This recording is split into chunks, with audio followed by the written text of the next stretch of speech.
స్వామియే శరణమయ్యప్ప.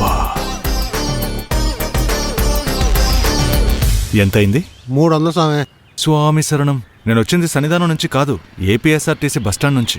కానీ పెట్రోల్ ధర బాగా పెరిగిపోయింది కదండి. ఈ ఇల్లు గడపాలంటే మాకు రోజు సుక్కలు కనపడుతున్నాయి. అలా అనక బాబాయ్. ఇదిగో చూడండి స్వామి, నాకు ఇవ్వాల్సింది ఇచ్చేసి మీరు వెళ్ళిపోవచ్చు కదా. ఏంటి సుబ్బారావు పొద్దునే గొడవేంటి? ఏం లేదండి, చిల్లర గొడవ అంతే. సరే. నీ బుర్ర చాలా షార్ప్ బాబాయ్. అన్నట్టు ఈ కమిషనర్ ఎలాంటి వారు? స్ట్రిక్టా? మీలాంటి వారి దగ్గర స్ట్రిక్ట్ గానే ఉంటానండి. నిజమా? ఈయన గారి పేరేంటి? వెళ్ళలేదా? శరత్చంద్ర ఐపీఎస్. అబ్బో, పొద్దున్నే గొప్ప బేరం తగిలింది స్వామి. స్వామియే. ఇలాంటి స్వామికి 4 లాఠీ దెబ్బలు తగిలిన పర్లేదు. సార్ ఏంటి? నేను ఒకసారి కమిషనర్ని కలవాలి. అపాయింట్మెంట్ ఉందా? లేదు, నేను చాలా దూరం నుంచి వస్తున్నాను, అర్జెంట్ పని. ఒక్కసారి కలిసి వెళ్ళిపోతా. అటు వెళ్ళి నిలబడు, సుగుణ్ కుమార్ సార్ వస్తారు, ఆయన అడుగు. దూరంగా వెళ్ళు. వచ్చేసాడు పొద్దున్నే. హలో హలో, కారు కావాలా? నేను ఒక ప్రాబ్లంలో ఇరుకొని చాలా ఇబ్బంది పడుతున్నాను. ఇప్పుడు కమిషనర్ ఆఫీసులో ఉన్నాను. కమిషనర్ని ఇంతవరకు కలవలా. అన్నా, నువ్వు కమిషనర్ని కలవడానికి వచ్చావా? లేక ఆయన ఏమన్నా షారుఖ్ ఖానా? కలిసి సెల్ఫీ తీసుకోవడానికి నన్ను పట్టుకొని లాక్కొచ్చారు. సుగుణ సార్, నా పనేమైంది? నేను వెళ్ళి కారు తోలుకోవచ్చు కదా? తర్వాత తోలుకుందు గానీ అక్కడికి వెళ్ళి కూర్చో. నేను లేకుండా కారు కదలు సార్, మొరాయిస్తుంది. సారీ, అసలే నాకు బుర్ర వేడికి చిరాగ్గా ఉన్నాను. కాదా సార్, ఈ రోజు బ్రేక్ఫాస్ట్ లంచ్ లో కైమా కావాలి. ఏమైంది? ఈ రోజు ఢిల్లీ నుంచి ఎవరో వస్తున్నారని కమిషనర్ గారు టెన్షన్ లో ఉన్నారు. కొత్త అపాయింట్మెంట్స్ క్లోజ్ చేసి. అలాగే. ఈయనే సుగుణ కుమార్ కదా? సార్ ఆగండి సార్.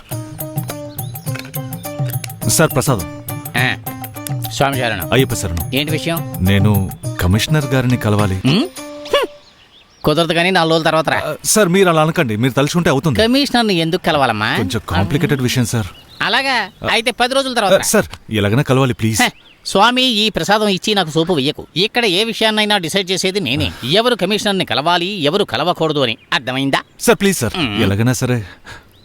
స్వామి, ఢిల్లీ నుంచి ఎవరో మెంటలోడు మినిస్టర్ కేసు దర్యాప్తు చేయడానికి వస్తున్నాడట. ఈ ఆఫీసులోంచి ఏ రహస్యం బయటకు వెళ్లకుండా చూసుకోవాల్సింది నేను. నువ్వేమో దీంతో నీ పని చేయించుకోవాలనుకుంటున్నావు. ఇదిగో సార్, మీరే ఉంచుకోండి. వద్దా?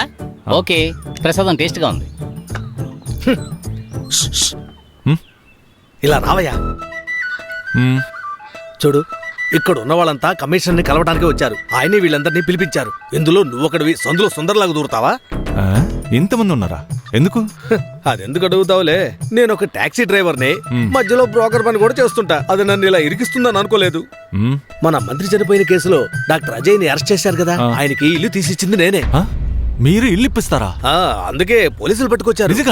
ఇలా రా. అదుగో అక్కడ కూర్చున్నాడే వాడు డాక్టర్ ఫోన్ కి రీఛార్జ్ చేసేవాడు. అదుగో అటు పక్క కూర్చున్నాడే వాడు ఐరన్ చేసేవాడు. డాక్టర్ కి షర్ట్ ఐరన్ చేసి ఇచ్చాట. ఆ చివరిగా కూర్చున్నాడే కుర్రాడు దుబాయ్ నుంచి పెళ్లి కోసమని ఇక్కడికి వచ్చాడు. బావమర్ది కనుకొని చంపినోడికి ఒక రాంగ్ కాల్ చేశాడు. వాడు వెళ్లేలోపు పెళ్లి అవుతుందని నమ్మకం నాకు లేదు.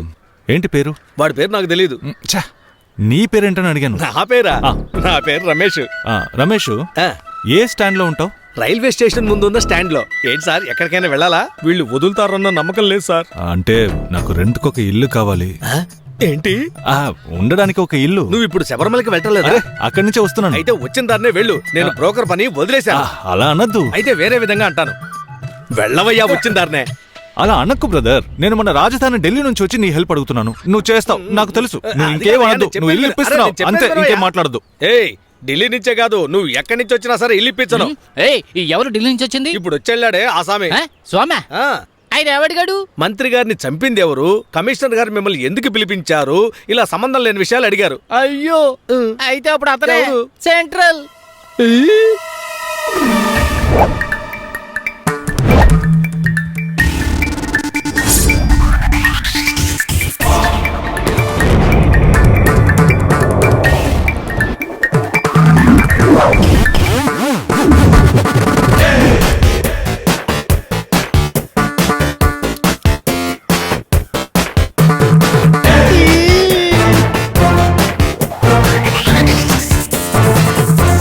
సుగుణ్ గారు, ఎవరండి ఆ స్వామి?